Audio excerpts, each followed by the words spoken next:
The girl's wrists were burning from the zip ties, but she didn't dare make a sound. Every bump on the old, broken road made the van shake, slamming her shoulder against the metal wall. Her breath trembled as she tried to remember what her mother always told her. If you're scared, think. Fear makes noise, thinking makes plans. But how could she think? She was 10, she was cold, she was kidnapped. She squeezed her eyes shut, trying not to cry, trying not to breathe too loudly in case the man in the front heard her. His voice was low, rough, and impatient as he spoke to someone on the phone. He kept saying the same thing. We got her. Tell the boss to be ready. She didn't know who the boss was. She didn't want to know. Her name was Lily, and she had been walking home from school on the same street she always did. It was daylight, people were around, nothing felt strange, until the black van stopped beside her and 2 men stepped out. She remembered the smell of cigarettes, the rag pressed over her face, and then darkness. Now she was awake, and she needed to get out. The van slowed. Through the tiny crack between the back doors, she saw a flash of sunlight, then dust. Then she blinked. She saw something else. Motorcycles, big ones, dozens of them. A whole line of bikers riding down the opposite side of the long desert road. Her heart beat faster, because she remembered something unusual her teacher had told the class 2 weeks ago during a safety lesson. They had been talking about kidnapping, emergency signals, things to do if they were ever in danger. She remembered the teacher saying, if you ever see bikers, soldiers, or patrol riders on open roads, they always look around. They always watch. If you can get their attention, even for a second, they notice. The teacher had shown them a trick too. A simple hand signal, an open palm, then the thumb tucked in, then the fingers folding down. A silent help. But how could she signal with her hands tied? She tried pulling at the zip ties again. They wouldn't budge. The van was slowing more now. The driver was swearing at someone on the phone. A checkpoint? Since when? You said this road was clear. A checkpoint. That meant the van might open, even for a second. Lily took a deep breath and pressed her fingers against the wall of the van. She tried again, harder, forcing her tiny wrists to twist the zip tie. The plastic dug into her skin. Tears filled her eyes. She kept twisting, pulling, scraping.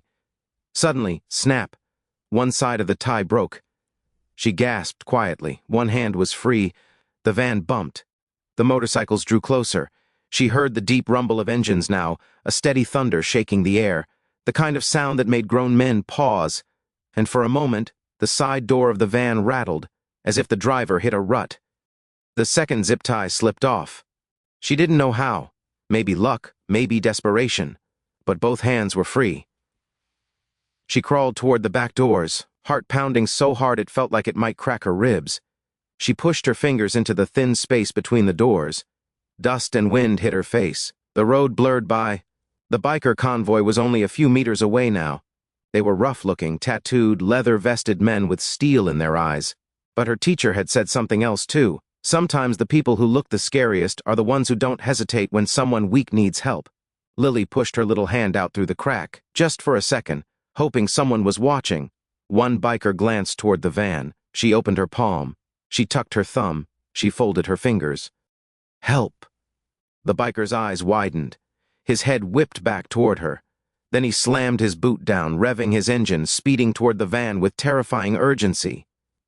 Lily pulled her hand back, terrified someone inside had seen. The man in the passenger seat shouted, "What the hell is that biker doing?" The van swerved slightly. Then another biker saw her, then another. Within seconds, the entire line of bikers changed formation, engines roaring like a stampede. They began circling closer, tightening around the van as if forming a moving cage. Inside, the kidnappers had no idea yet. They only cursed at the sudden noise and the bikes closing in around them. The leader of the biker pack, a massive man with a gray beard and eyes sharp as gunmetal, raised his arm. His brothers understood instantly. The motorcycles accelerated. And Lily, for the first time since she had been taken, felt something warm spark inside her chest. Hope. The bikers didn't think twice. They moved, hard. The van was about to learn what happened when you targeted the wrong child on the wrong day. Because the men riding alongside her were not just bikers. They were protectors. And they were about to unleash hell. End of part 1, say part 2 when you want the next. The kidnappers panicked the moment they realized the motorcycles weren't just passing by. They were surrounding the van. "What the hell do they want?" the passenger shouted, twisting around to look through the back. He saw nothing except dust clouds and steel machines swarming them like wolves around prey. "Just keep driving," the driver barked. "They're bikers. They don't care about us." But he was wrong. The bikers cared very, very much. Especially the man in front, Ghost. That wasn't his real name, of course. But everyone called him that because he never let the innocent disappear. He was the kind of man who lived by instinct, and those instincts were screaming that something was wrong with that van. He replayed the image he'd just seen, the tiny hand, the quick signal, the way it vanished like a frightened heartbeat. Someone was inside that van. Someone small. Someone in danger. Ghost didn't hesitate. He raised 2 fingers in the air, a sign his brothers instantly understood. Intercept. Force stop. No harm to the cargo inside. The bikers fanned out. Some pulled ahead of the van. Some stayed behind. 2 of them, Tank and Wolf, moved to the sides, engines growling like thunder in a storm. Inside, Lily felt the van jerk left and right as the kidnappers swerved, trying to outrun the bikers. Her hands shook as she pressed herself into a corner, trying not to breathe too loudly. The men were fully panicking now. "Call the boss," the driver yelled. "I did. He's not answering." "Then shoot them." Lily froze. "Shoot?" She heard the click of a gun. The sound made her stomach twist. She pressed both hands over her ears, shaking. But before the passenger could open the window, something slammed against the side of the van, a motorcycle scraping metal. The man cursed and dropped the gun on the floor. Outside, Wolf gritted his teeth as he forced his bike dangerously close to the van. "They're armed," he shouted over the engine noise. "Ghost, they got guns." "I figured," Ghost growled. "Steady. Keep formation. Push them to stop." "They're speeding up." "Then we speed faster." Ghost hit the throttle. The convoy moved like a single beast, closing in. The kidnappers had no chance. Tank swerved in front of the van, revved loud, and then abruptly slowed to force the van to brake. The driver cursed, yanking the wheel, but the left side was blocked by Wolf, the right side by Blade, and behind them, Ghost approached like a storm. The van was trapped. The passenger finally burst out in terror. "Just drive through them." "I can't. They'll kill us. If we don't deliver the girl, the boss will kill us." They argued, shouted, fought, but the bikers outside were done playing games. Ghost reached the driver's window, pounding on it with his gloved fist. "Stop the damn vehicle," he roared. The driver raised the gun again, shaking. "Back off." Ghost saw the gun. His eyes went cold. Very cold. "Tank!" Ghost shouted. Tank didn't even ask what was needed. He slammed his heavyweight bike against the back of the van with explosive force. The whole vehicle lurched forward, the driver losing control for a split second. That was enough. The gun slipped from his hand, and Ghost moved like lightning. He reached through the half-open window, grabbed the driver by the collar, and slammed his face into the steering wheel. The passenger screamed and swung wildly at Ghost, but Blade was already there. He threw a thick chain around the man's wrist, yanked hard, and dragged the passenger halfway out the window. The kidnappers were overwhelmed, outmatched, and terrified. The van screeched, fishtailed, and finally slammed into a ditch with a loud, crunching stop. Lily tumbled forward, her shoulder hitting the metal wall again.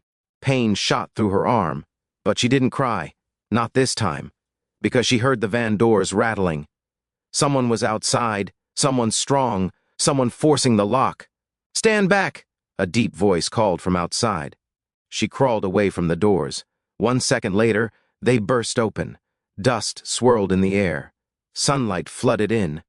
And standing there was Ghost, towering, fierce-looking, leather vest smeared with dirt and sweat, breathing hard. His knuckles were bloody. His beard was gray and thick. His eyes were sharp enough to slice steel. But when he saw Lily, small, shaking, terrified, his entire expression softened into something almost gentle. He crouched a little, lowering himself to her height. "You signaled us," he said quietly. She nodded, tears spilling over her dirty cheeks. Ghost reached out a steady hand. "You're safe now. No one's ever going to hurt you again." Lily grabbed his hand like she'd been underwater for hours and finally found air. Behind Ghost, the other bikers had the kidnappers pinned on the ground. Tank pressed a boot on one man's back while Wolf zip-tied their wrists. The men screamed, begged, cursed, but none of the bikers listened. Lily trembled as Ghost lifted her gently into his arms. "You're okay," he murmured. "We got you." As he carried her toward the bikes, Lily finally found her voice again, tiny and shaking. Are you the police?" Ghost chuckled softly. "Not even close. Then why did you stop to help me?" Ghost looked down at her, eyes serious. "Because someone asked for help, and my brothers and we don't ignore that." Lily hugged him tighter. And far away, on an abandoned ranch outside the city, a powerful crime boss received a panicked phone call. His men had failed. The girl was gone. And now a biker gang had her. The boss's voice turned ice cold. Find that child and kill whoever took her. He didn't know who he was going after, but he was about to start a war he could not win. End of part 2. Say part 3 when you're ready. Ghost carried Lily toward the line of bikes, his boots crunching over gravel and broken weeds. The sun glared hot above them, but Lily felt only the steady heartbeat of the man holding her, the one who had stormed a moving van without fear. Tank, Wolf, Blade, and the rest of the crew tightened the zip ties on the kidnappers, forcing them to their knees. The men trembled, covered in dust, bruised and terrified beyond sense. Ghost stopped beside Tank. "Anyone call the sheriff?" Tank scratched his beard, signaled him. "Nearest unit's 20 minutes out." "That's too long," Blade muttered. "These bastards know who they work for. You think their boss won't send reinforcements?" Ghost looked at the dirt road stretching into the horizon. He didn't like this one bit. "We need to move." Tank nodded, jerking his thumb toward Lily. "Kid okay?" Ghost looked down at her. She was holding onto his vest like it was the only thing keeping her alive. And maybe it was... "She's scared," Ghost said softly, "but she's tough." Lily blinked up at him, small voice trembling. Are they going to come after me again?" Ghost didn't sugarcoat things. He wasn't the type. He crouched down with her, still in his arms, so she could see his face clearly. "They might," he said. "But I promise you one thing." Lily waited, eyes wide. "They'll never get past us." Her shoulders relaxed just the tiniest bit. A shout came from Wolf. "Ghost, one of them is talking." The passenger kidnapper was sobbing, voice cracking. "You don't understand. If the boss finds out we lost the girl, he'll kill us. He'll kill all of us." Tank barked a harsh laugh. "Oh, and you thought kidnapping a child would keep you alive longer? He wanted her. He needed her alive," the man cried. "We were just following orders." Ghost walked up to him, towering, shadows falling long across the dirt. "Why her?" I don't know the whole thing," the man stammered. "The boss said she was important. Said her father owed him something, money, or information, I don't know. We were just supposed to take her to the ranch." Ghost's eyes hardened. The ranch. That meant the boss was close. Too close. "Who is he?" Ghost demanded. The kidnapper hesitated. Tank cracked his knuckles. "He asked you a damn question." But Ghost raised a hand. "Don't bother. We'll find out the hard way." The man exhaled shakily, relieved, but only until Ghost leaned down, voice low and lethal. "By the time we're done, you'll wish you talked." The man's face drained of color. Ghost walked back to Lily, who was watching everything with wide, frightened eyes. Are they bad men?" she whispered. "The worst kind," Ghost answered. "But they're not your problem anymore." He fixed her shirt gently where it had slipped off her shoulder, caring in a way that didn't match his rough exterior. Then he lifted her into Tank's huge arms. Tank wasn't the gentle type, but he held Lily with surprising care, like she was something fragile he wasn't allowed to break. Ghost swung onto his bike. "Tank, you ride with her. We're taking her to the clubhouse." Blade frowned. "Boss, that's smart? Bringing the kid there? It's the safest place until her family is found," Ghost said firmly. "And until we know who's chasing her." Wolf muttered. "We already know who's chasing her. Men with guns, men with money." Ghost smirked without humor. "Then they'll learn what it means to pick a fight with us." The bikers mounted up, forming a protective circle around Tank and Lily. Engines rumbled. Dust rose. And the convoy shot down the desert road toward their hidden clubhouse in the mountains. Lily sat pressed against Tank's vest, fingers gripping the leather. Each roar of the engines vibrated through her bones. But for the first time since she'd been taken, she wasn't scared of the noise. She was comforted by it. Every rumble meant safety. Every vibration meant protection. She peered over Tank's arm as they rode deeper into the wild landscape. Mountains rose like jagged teeth in the distance. A canyon opened ahead, narrow and twisting. The bikers turned into it, engines echoing off the stone walls. After 15 minutes, a wooden gate appeared, old, tall, reinforced with steel. 2 guards stood in front of it, tattoos covering their arms. The moment they saw the convoy approach, they opened the gate wide. Inside was a hidden world, an entire biker fortress tucked in the canyon. Metal shops, cabins, a fire pit, storage sheds, dozens of bikes, and tough-looking men and women who froze when they saw Lily. Tank carried her off the bike and set her gently on the ground. The crew gathered around. A woman stepped forward, tall, sharp-eyed, with a scar across her eyebrow. Her name was Raven, the club medic and the one person Ghost trusted without question. Raven crouched so she was eye level with Lily. "Oh, sweetheart, what happened to you?" Lily hesitated. She'd been so brave, but now, faced with kindness, her voice cracked. They took me from school. I didn't know where they were taking me. I was so scared." Raven's expression softened instantly. "Come here, baby." She wrapped Lily in a warm, protective hug. Lily clung to her, crying into her shoulder. Raven stroked her hair gently, whispering soothing words. Ghost stood nearby, jaw clenched. He hated seeing children hurt, hated it more than anything. Tank approached him quietly. "What's the plan?" Ghost's eyes turned cold, calculating. "First, get the girl fed and cleaned up. Find her family, fast." "And second?" Ghost stared toward the open desert, where trouble was already gathering like storm clouds. "Second." His voice dropped to a lethal whisper. "We find out which bastard thought he could use a child as leverage." Tank nodded. "And then?" Ghost cracked his neck. "Then we end him." Far away, at that very moment, the crime boss sat at his ranch table, cigar burning down to ash. 6 armed men stood around him, tense and sweating. He slammed his fist onto the table. "I want that girl found," he growled, "and I want the bikers' clubhouse location. Tonight." His men exchanged fearful glances. Everyone knew what it meant when the boss gave an order like that. War night settled over the canyon like a dark blanket, but the bikers' clubhouse was alive with tense movement. Men patrolled the ridges with rifles slung over their shoulders. The sound of boots on gravel echoed between the cliffs. Engines idled in the background, ready at a moment's notice. Inside the main hall, Lily sat wrapped in a blanket on a leather sofa, a cup of warm cocoa between her hands.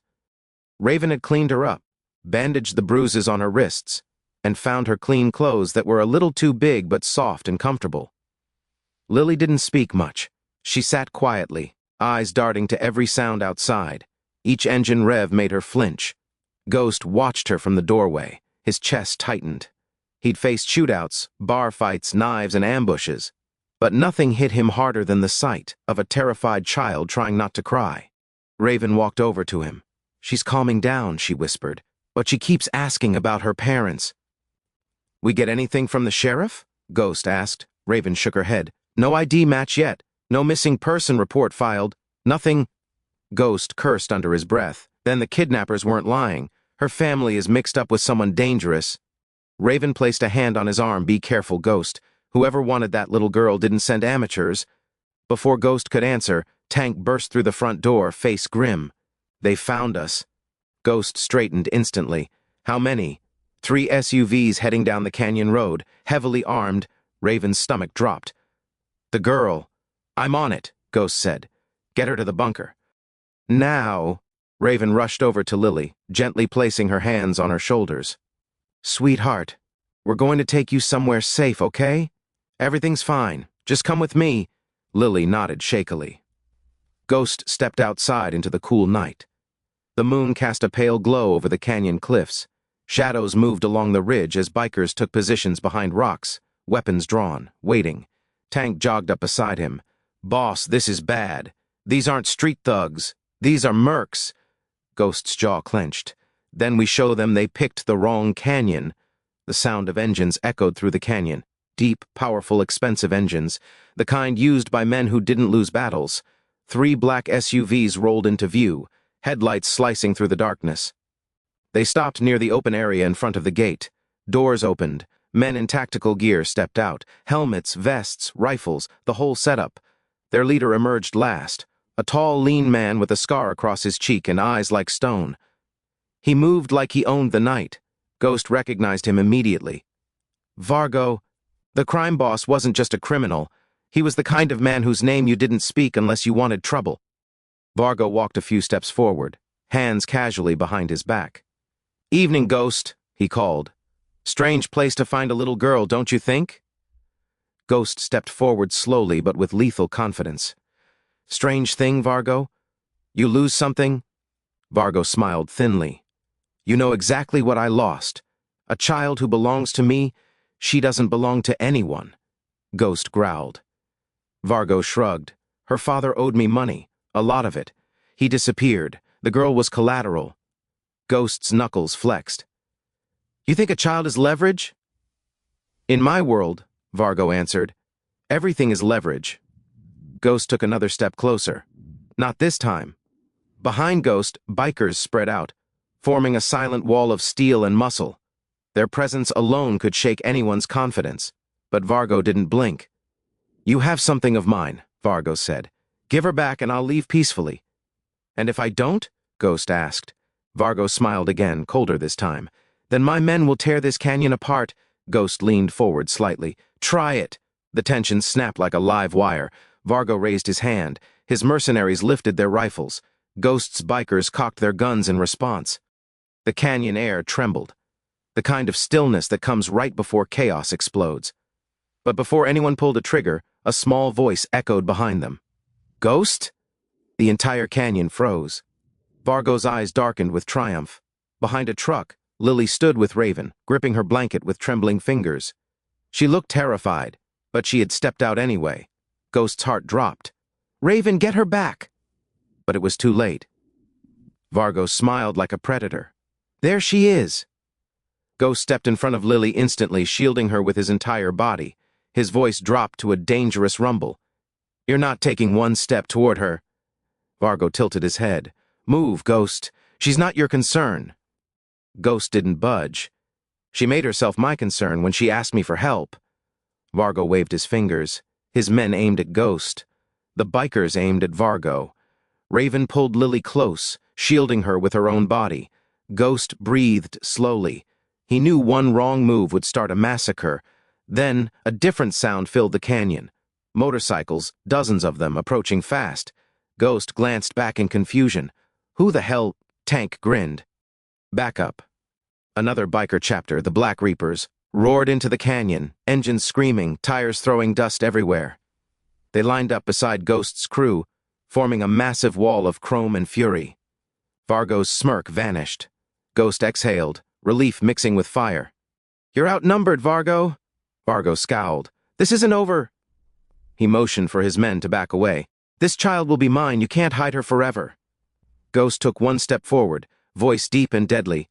"Touch her again, and I'll bury you in this canyon." Vargo paused, then slowly smiled. "We'll see."